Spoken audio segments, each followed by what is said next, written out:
down in either the noise down inside the cabin or with modern airline the Airbus A350-1000 into a land figure. It's not a land of this, it's a go around, but it's a go around straight level, which is going to come down, and then big deal, the power will be increased.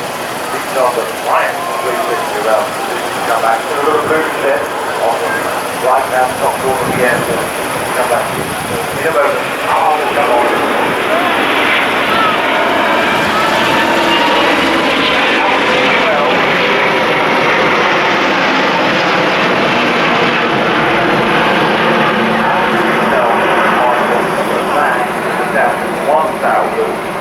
Just by looking at it. Well, I believe it's down to the undercarriage, it resembles wheels on the undercarriage. So this one obviously has this on its side, so, and therefore the 900 series would have four.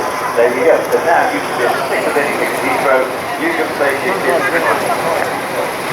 comes in, and then think you are the 8th of the base. You are. And those are You can do it. that's right, I'm going to take my wheels. Yeah, easy, but it's will not. I will get that back there.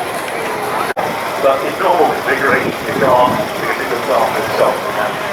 Right on the line, right on the line. Pretty good, yeah. But as you say, yes, that's how, it's been built in there. Look after the pilot. Looking after the pilot, that's the issue. Keep that.